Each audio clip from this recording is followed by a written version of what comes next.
و علیکم السلام و رحمت الله و برکاته. بار دیگر من سخن این عبدالقادر گوش کردم. البته عبدالقادر ما نغز میشناسم، در پیر مسجد پیر هم مسجد به صحبتم کردگی هستم، یوتیوب بندم هست. لیکن این انسان یک صوفی است. لیکن با وجود این بله کرامت حق است، ما ایمان داریم.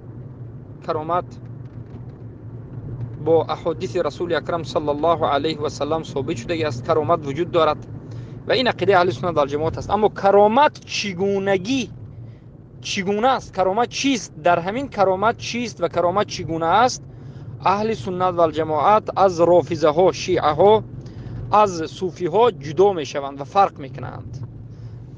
بیاید اول مذهب رافضه و صوفی گیم. رافضه ها و صوفی ها میگوید که کرامت این تمامی یعنی عملهای غیر عادی خارق العاده بیرون از قدرت انسان است که همون اولیاها میکنند، امام های ما میکنند میگند، یا که صوفی ها میگن که اولیاء شیخ الطریقه دینا میکنند. یعنی چیست؟ باید میگن که اولیاهای ما زمین و آسمان نگاه میدارند، اولیاهای ما کرامتشون این است که رزق میتیند، اولیاهای ما کرامتشون این است که بی فرزندها به بی فرزندها فرزند میدهند، اولیای ما کرامتشون این است که بعد از مردن هم باز دعای شما را قبول میکنند.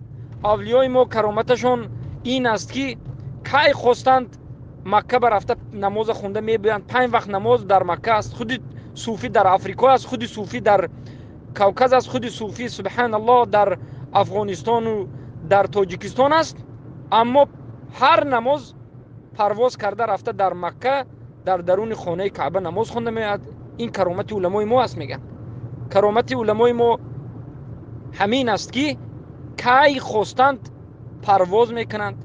کرامت علمای ما این است که میگویند رافضه ها و صوفیان از یک منطقه به منطقه دیگر هم تو میجه میزنید که میروند.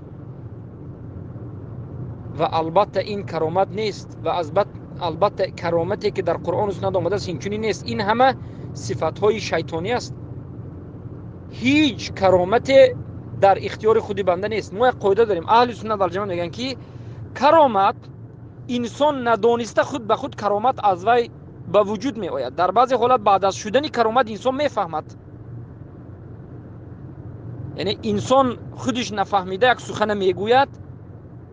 مثلا حضرت ابوبکر گفتن که تا عصر صبر کنید. الله به دهان این اولیاءش ابوبکر صدیق آورد این سخن گفتن، لیکن این خودشان نمیدونستن که پیش از این حادثه شدن البته این کرامت من تا عصر میسیتون عثمان میبرد. این خیلی گپ نبود.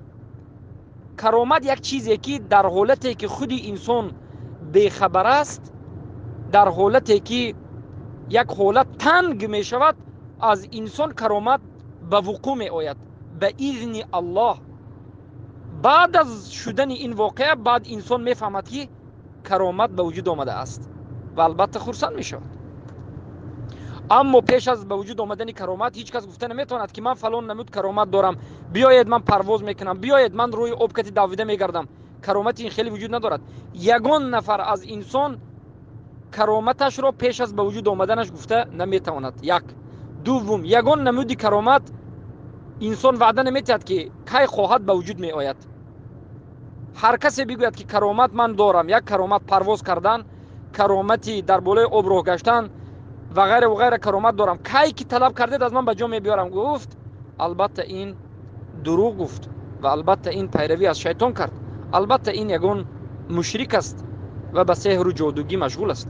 بلکه کرامت یک عملی است که در اولیاء الله، در موحدین به جا می آید.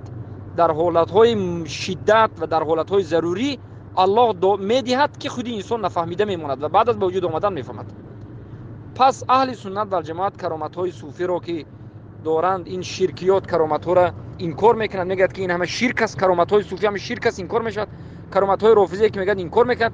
کرامت در نزد اهل سنت و جماعت از اولیاء، از موحدین میشود که در حالت‌های ضرورت از انسان‌های متقی یک سخن‌ها یا که یک عمل‌های به وجود میاد که حل فصلی همون پرابلم را، همون مشکلی را میکند و این کرامت بارک الله فیکم باذن الله میشود و کی که الله خواست میشود و انسان به این هیچ وقت وعده دادن نمیتواند، یقین کردن نمیتواند که کدام وقتی که خواست یک عمل گشته و برگشته کرامت میکرد. والعیاذ بالله. چگونه که صوفی رافضه میگن. انا این است فرق کرامت در نزد اهل سنت و در نزد بارک الله فیکم مشرکا. برای همین شیخ الاسلام ابن تیمیه، ابن القیم الجوزی و دیگر از علما، محمد شیخ محمد بن عبدالوهاب و غیر میگن که هر مشرکی را دیدید، هر صوفی و هر باطنی، هر رافضی و هر مشرک و هر از اهل بدعت را دیدید که میگوید که من کرامت دارم، کرامت من این پرواز کردن است، کرامت من این والعیاذ بالله در بالای آب راه گشتن است، کرامت من این است و آن است، بدانید که او با شیطان معامله میکند، او شیطان پرست و جن پرست شده است، با جن معامله میکند، ساحر است.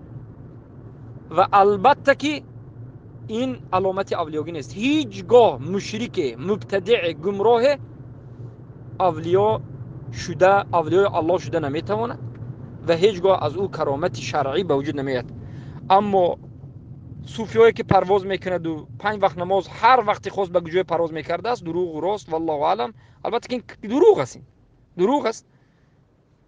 یا پرواز کردن به آسمان، در بالای آب راه گشتن، این به واسطه شیطان، به واسطه جن می شود و این البته غیر شرعی است و کرامت نیست. بارک الله فیکم.